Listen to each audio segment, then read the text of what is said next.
जी हाँ, ये बड़ी खबर है कि अगर रीना पासवान के नाम पर सहमति नहीं बनती है तो आरजेडी अपनी तरफ से एक दलित उम्मीदवार राज्यसभा की इस सीट के लिए उतारेगा।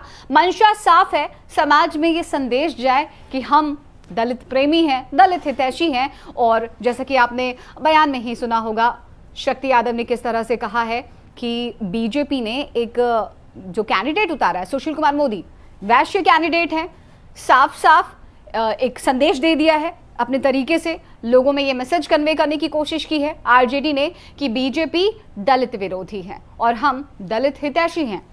तो अब वो नाम कौन सा हो सकता है? तो अंदर खाने से ये खबर सामने आ रही है कि वो दलित उम्मीदवार कोई और नहीं, श्याम रजक हो सकते हैं।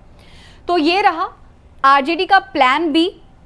और अभी फिलहाल इस पूरी खबर के मायने मतलब क्या है, इस चुनाव के जरिए आखिर कौन सी रणनीति बना रहा है राष्ट्रीय जनता दल और इसके और क्या कुछ एस्पेक्ट्स हो सकते हैं, इसको हम समझने की कोशिश करते हैं।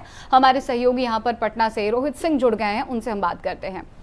रोहित, आप लगातार बिहार की सियासत को करीब से देख रहे हैं, समझ रहे हैं, कई नेताओं से आपकी रोज़ मुलाकात होती है, खबर तो खबर, लेकिन यहाँ पर सियासी गलियारे में किस तरीके की हवा चलती है वो भी बाकायदा आप महसूस कर रहे हैं।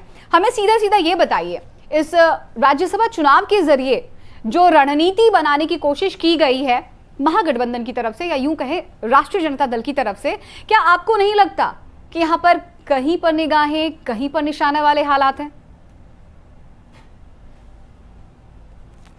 जी देखिए, इस बार बिहार विधानसभा चुनाव में जिस तरीके के नतीजे आए हैं उससे एक बात तो स्पष्ट है कि महागठबंधन नीतीश कुमार को या फिर एनडीए को चैन से 5 साल बैठने नहीं देगा, क्योंकि 110 की संख्या है। ये हमेशा परेशान करता रहता है तेजस्वी यादव को ये बात कि हम केवल 12 की संख्या से चूक गए हैं। तो जाहिर सी बात है, बिहार विधानसभा चुनाव तेजस्वी यादव हार गए।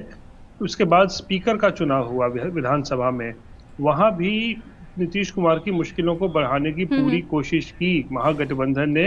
तो कहीं ना कहीं हम देख सकते हैं कि कोई मौका नहीं चूक रहे हैं तेजस्वी यादव या फिर महागठबंधन नीतीश सरकार को उलझा के रखने के लिए, उन्हें परेशान करने के लिए। और अब ये तीसरा मामला आ चुका है राज्यसभा चुनाव। 14 दिसंबर को राज्यसभा के चुनाव होने हैं और बीजेपी ने अपना उम्मीदवार घोषित किया, या फिर कह सकते हैं एनडीए की तरफ से जो उम्मीदवार हैं वो सुशील कुमार मोदी हैं।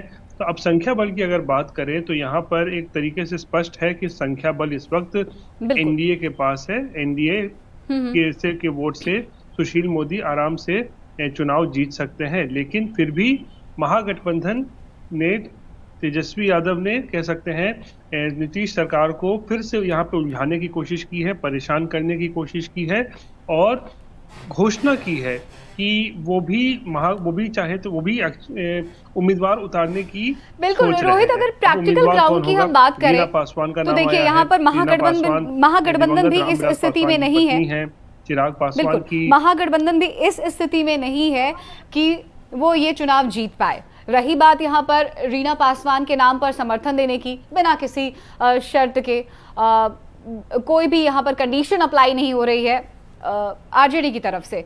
लेकिन वहां भी अगर हम चुनावी अंक गणित की बात करें, हिसाब किताब की बात करें, जोड़ घटा गुना भाग की बात करें, तो ये पॉसिबिलिटी नहीं बनती है कि वो इस कैंडिडेट को भी समर्थन दिलाकर इस सीट पर चुनाव जिता सके, एलजेपी को भी। तो क्या लगता है, एक तो एलिमेंट ये है कि सरकार की मुश्किलें बढ़ानी है, दूसरी तरफ ये भी है कि चिराग पासवान पर डोरे डालने की पूरी कोशिश है।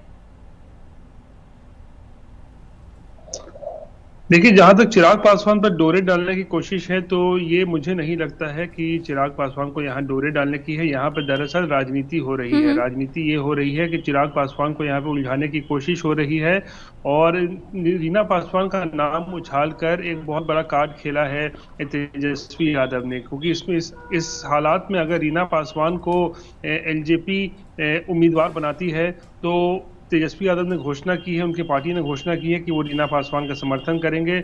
अगर ऐसा होता है तो फिर बीजेपी को ये जवाब दिया जाएगा कि बीजेपी दलित हितैषी नहीं है, दलित विरोधी है, इसीलिए एक वैश्य को यानी कि सुशील कुमार मोदी को टिकट दिया राज्यसभा का।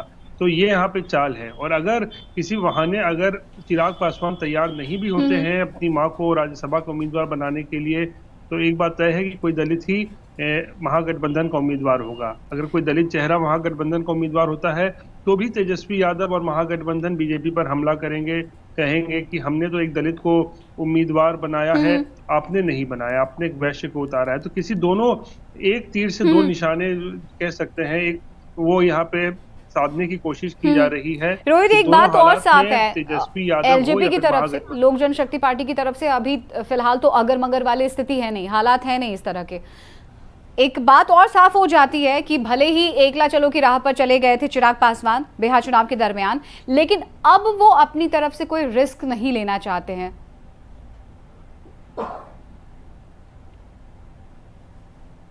चिराग पासवान के पास अभी जो हालात भी हैं, उसने केवल एक सीट जीता है बिहार में, ऊपर से बिहार में एनडीए से किससे वो बाहर हो चुकी है। तो यहाँ पर भी चिराग पासवान ने अपनी स्थिति बार बार स्पष्ट की है कि वो बीजेपी के साथ ही रहना चाहेगी अगले 5 साल तक, कम से कम 2024 का लोकसभा चुनाव हो या 2025 का विधानसभा चुनाव।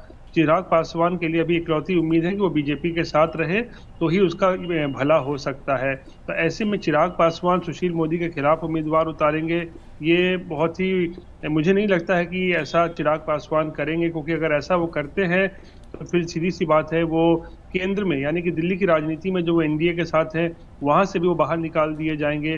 तो फिर चिराग का भविष्य क्या होगा, चिराग की राजनीति कहाँ जाएगी, एक तरीके से हाशिए पे चले जाएंगे चिराग पासवान। तो ऐसी गलती मुझे नहीं लगता चिराग पासवान करेंगे। वो एनडीए में फिलहाल बने रहेंगे, एनडीए का समर्थन करते रहेंगे, खुद को प्रधानमंत्री का वो हनुमान खुद को बताते बिल्कुल रोहित, मैं भी इसी पॉइंट पर अभी आ रही थी। कहीं ना कहीं जो दावेदारी पेश करते आए हैं चिराग पासवान, चुनाव के दरमियान भी अपने आप को पार्टी का हनुमान बताया है और हमेशा इज्जत भरे अल्फाजों का जिक्र किया है प्रधानमंत्री के लिए चिराग पासवान ने पूरे चुनाव के दरमियान। भले ही वो एनडीए से इतर चले गए थे, लेकिन गाहे बगाहे राज्यसभा चुनाव के जरिए बीजेपी ने, भारतीय जनता पार्टी ने ये संदेश दे दिया है कि असली हनुमान कौन है पार्टी का, कम से कम चिराग पासवान तो नहीं है। जाहिर सी बात है, देखिए रामविलास पासवान को बीजेपी ने ही राज्यसभा में भेजा था 2019 लोकसभा चुनाव के बाद। जो सीट शेयरिंग उस समय फॉर्मूला बनाया गया था, उसके तहत रामविलास पासवान को बीजेपी ने भेजा राज्यसभा। अब क्योंकि रामविलास पासवान इस दुनिया में नहीं रहे तो वो सीट बीजेपी की थी, इसलिए बीजेपी ने अपना उम्मीदवार खड़ा कर दिया है सुशील कुमार मोदी। हालांकि लोक जनशक्ति पार्टी की तरफ से कुछ नेताओं ने ये मांग रखी थी कि रीना पासवान को जो है वो सहानुभूति के तौर पर उम्मीदवार बनाए बीजेपी, लेकिन ऐसा कुछ नहीं हुआ। बीजेपी ने इसके सीट के लिए सुशील कुमार मोदी को ही अपना उम्मीदवार बनाया है। अब ऐसे में सवाल उठता है, पशुपेश में यहाँ पर चिराग पासवान है, चिराग पासवान के सामने मुश्किल है।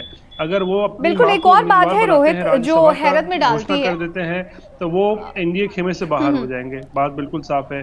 और क्योंकि हमने अभी इस खबर की शुरुआत ही की थी आरजेडी की दाव से, आरजेडी ने जो दाव खेला है, कहाँ जाएगी।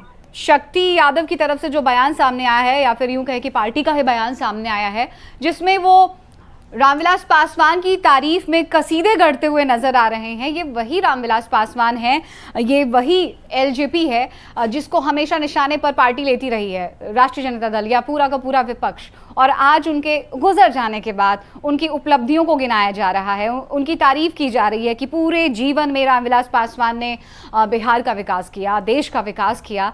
मतलब ये सियासत है तो कुछ भी कर गुजरेंगे। बिल्कुल सियासत तो हो रही है महागठबंधन की तरफ से। मैंने जैसा आपको बताया, चैन से नहीं बैठने देना है नीतीश कुमार को, नीतीश सरकार को। ये इकलौती अभी एक एजेंडा है तेजस्वी यादव का, इसीलिए विधानसभा चुनाव के बाद स्पीकर के पद को लेकर भी उम्मीदवार उतारा महागठबंधन ने, और अब राज्यसभा चुनाव में भी वॉक ओवर नहीं देना चाहते हैं तेजस्वी यादव, इसीलिए उम्मीदवारों का चयन तो किया जा रहा है। यहाँ पर क्रिकेट के मैदान वाली सारी स्ट्रैटेजी चुनावी मैदान में अपनाते हुए नजर आ रहे नेता प्रतिपक्ष तेजस्वी यादव, और साफ है यहाँ पर तस्वीरें बिल्कुल साफ है। राज्यसभा चुनाव के लिहाज से अगर हम बात करें तो कहीं पर निगाहें, कहीं पर निशाना है, और बड़ी बात यह है कि राज्यसभा चुनाव तो बहाना है, नीतीश को फंसाना है। बहुत बहुत शुक्रिया आपका रोहित।